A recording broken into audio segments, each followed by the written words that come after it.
ತಲೆನೋವು ಬರೋದೇ ನರದಿಂದ. ಆ ನರ ಸಂಪೂರ್ಣವಾಗಿ ಗುಣ ಆಗಲ್ಲ.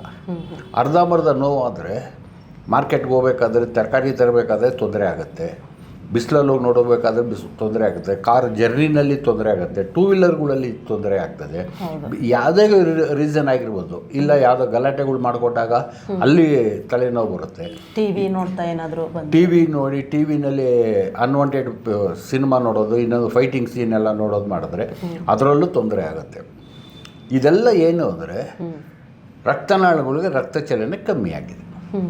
ಯಾವಾಗ ರಕ್ತ ಚಲನೆ ಕಮ್ಮಿ ಆಗುತ್ತೆ, ಇದು ಹೆಣ್ಣು ಮಕ್ಕಳಿಗೆ ಜಾಸ್ತಿ ಆಗ್ತಾಯಿದೆ. ಆಮೇಲೆ ಇವರು ತಲೆ ಸ್ನಾನ ಮಾಡೋದಿಲ್ಲ. 3 ದಿನಕ್ಕೊಂದ್ಸಲಿ ಇಲ್ಲ 6 ದಿನಕ್ಕೊಂದ್ಸಲಿ ಅವರು ಅನುಕೂಲ ತಕ್ಕಂತೆ ಮಾಡ್ತಾರೆ. ಆದರೆ ತಲೆನ ವಾಶೆ ಮಾಡಲ್ಲ ಇವರು. ತಲೆ ಸ್ನಾನ ಮಾಡಿದ್ರೆ ಭಾರಿ ಉತ್ತಮ, ಆದರೆ ಮಾಡೋಕ್ಕಾಗಲ್ಲ. ಕೂದಲು ಒಣಗಲ್ಲ, ನಾನು ಆಫೀಸಿಗೆ ಹೋಗಬೇಕು, ಅದಕ್ಕೆ ಅದನ್ನು ಅವಾಯ್ಡ್ ಮಾಡ್ತಾ ಹೋಗ್ತಾರೆ. ತಲೆ ನೆತ್ತಿಗೆ ಅವರು ಎಣ್ಣೆ ಹಾಕ್ಕೊಂಡ್ರೆ ಭಾರಿ ತಂಪಾಗಿರಬೇಕು, ಕೂಲಾಗಿದ್ದಾಗ ಅವ್ರಿಗೆ ಯಾವ ತಲೆನೋವು ಬರಲ್ಲ.